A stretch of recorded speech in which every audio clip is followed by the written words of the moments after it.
제1편 신앙고백 제1부 저는 믿나이다. 저희는 믿나이다.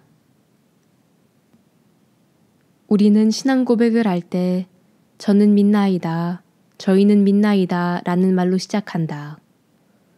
그러므로 교회의 신경으로 고백하고 전례 안에서 기념하며 계명과 기도의 실천으로 생활화하는 신앙을 설명하기 전에 우선 믿는다는 것이 무엇을 의미하는지를 질문해 보아야 한다. 신앙이란 당신 자신을 드러내 보이고 내어주시며 동시에 삶의 궁극적인 의미를 찾는 인간에게 풍요한 빛을 주시는 하느님에 대한 인간의 응답이다. 따라서 우리는 먼저 이와 같은 인간의 추구를, 이어서 하느님께서 인간에게 다가오시는 계시를, 끝으로 신앙의 응답을 고찰하고자 한다. 제1장 하느님을 알 수 있는 인간 1. 하느님을 향한 갈망.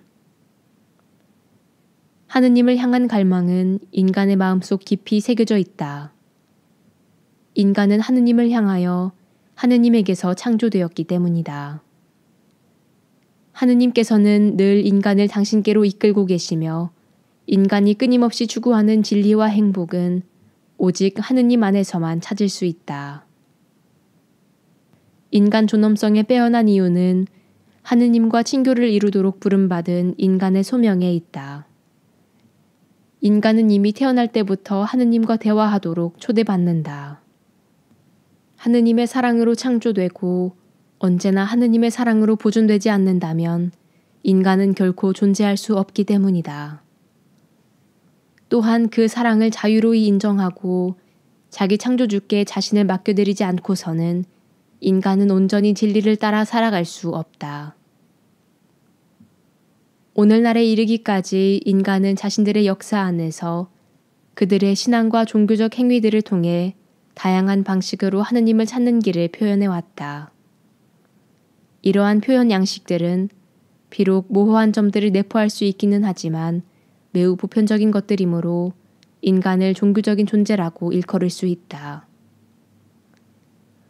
하느님께서는 한 사람에게서 온 인류를 만드시어 온 땅 위에 살게 하시고 일정한 절기와 거주지의 경계를 정하셨습니다. 이는 사람들이 하느님을 찾게 하려는 것입니다. 더듬거리다가 그분을 찾아낼 수도 있습니다. 사실 그분께서는 우리 각자에게서 멀리 떨어져 계시지 않습니다. 우리는 그분 안에서 살고 움직이며 존재합니다. 그러나 인간은 하느님과 이토록 친밀한 생명의 결합을 종종 망각하고 이를 인정하지 않으며 심지어 명백하게 거부하기까지 한다. 이러한 태도들은 매우 다양한 근원에서 비롯될 수 있다. 곧 세상의 불행에 대한 반발, 종교적인 무지나 무관심, 현세와 재물에 대한 근심, 신앙인들의 좋지 못한 표양, 종교에 대한 적대적 사조, 그리고 끝으로 하느님이 두려워 몸을 숨기며 그분의 부름을 듣고 달아나는 죄인인 인간의 태도 등이다. 주님을 찾는 이들의 마음은 기뻐하여라. 비록 인간은 하느님을 잊거나 거부할 수도 있지만 하느님께서는 당신을 찾아 행복을 누리며 살도록 모든 일을 끊임없이 부르신다. 그렇지만 인간이 하느님을 찾으려면 자신의 모든 지성적 노력, 올바른 지향, 바른 마음, 그리고 하느님을 찾도록 가르치는 다른 이들의 증언이 필요하다. 주님께서는 위대하시고 크게 기름직하옵시며 그 힘은 능하시고 그 지혜로우심은 헤아릴 길 없나이다. 당신께서 내신 한 줌 창조물인 인간이 죽을 운명을 지녔으며 자신의 죄와 당신께서 교만한 자들을 물리치신다는 증거를 스스로 지닌 바로 그 인간이 당신을 기리려 하나이다. 당신의 한 줌 창조물에 지나지 않는 인간이지만 그럼에도 당신을 찬미하고자 합니다. 주님께서는 당신을 찬미하여 기쁨을 누리도록 인간을 일깨워 주십니다. 주님을 위하여 저희를 내셨기에 주님 안에 쉬기까지는 저희 마음이 찹찹하지 않삼나이다. 2. 하느님 인식에 이르는 길. 하느님의 모습으로 창조되어 하느님을 알고 사랑하도록 부름받아 하느님을 찾고 있는 인간은 하느님에 대한 인식에 이르는 몇 가지 길을 발견하게 된다. 자연과학의 영역에서 얻어진 증거라는 의미로서가 아니라 참된 확실성에 이르게 하는 일관성과 설득력을 가진 논증이라는 의미에서 하느님의 존재 증명이라 하기도 한다. 하느님께 가까이 나아가기 위한 이러한 길들은 창조계, 곧 물질 세계와 인간을 그 출발점으로 하고 있다. 세계, 운동과 변화, 우연, 세상의 질서와 아름다움을 통하여 우리는 우주의 시작이요 마침이신 하느님을 알 수 있다. 바오로 사도는 이 교도들에 대하여 이렇게 말한다.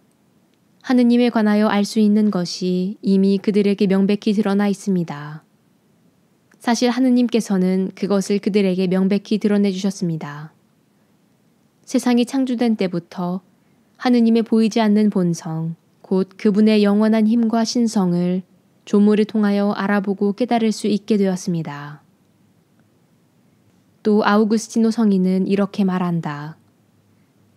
땅의 아름다움에게 묻고 바다의 아름다움에게 묻고 드넓게 퍼져가는 대기의 아름다움에게 묻고 하늘의 아름다움에게 묻고 이 모든 실제하는 것에게 물어보십시오.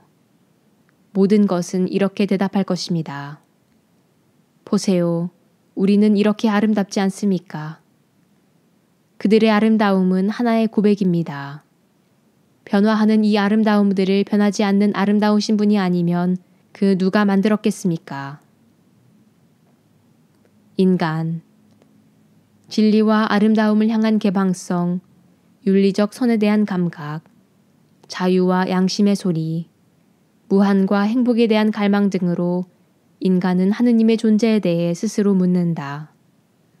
이러한 것들을 통하여 인간은 자기 영혼의 표지들을 파악할 수 있다. 인간이 자신 안에 지니고 있는 영혼의 씨앗은 한간 물질로 환원될 수 없는 것이므로 이 영혼의 근원은 오직 하느님 한 분뿐이시다. 세계와 인간은 자신 안에 스스로 최초 원인과 최종 목적을 가지는 것이 아니라 오히려 시작도 마침도 없이 스스로 존재하시는 분의 존재에 참여함을 드러낸다. 그러므로 인간은 이러한 여러 가지 길을 통하여 모두가 하느님이라고 부르는 제1원인이며 최종 목적인 실제가 존재한다는 인식에 도달하게 된다. 인간은 자신의 능력으로 인격적인 하느님의 존재를 깨달을 수 있다. 그러나 하느님께서는 인간이 당신과 친밀해지도록 당신 자신을 인간에게 계시하시고 그 계시를 신앙 안에서 받아들일 수 있는 은총을 주시고자 하셨다. 그럼에도 하느님 존재에 대한 증거들은 신앙을 준비시킬 수 있으며 신앙이 인간의 이성에 어긋나지 않는다는 것을 깨닫도록 도와줄 수 있다.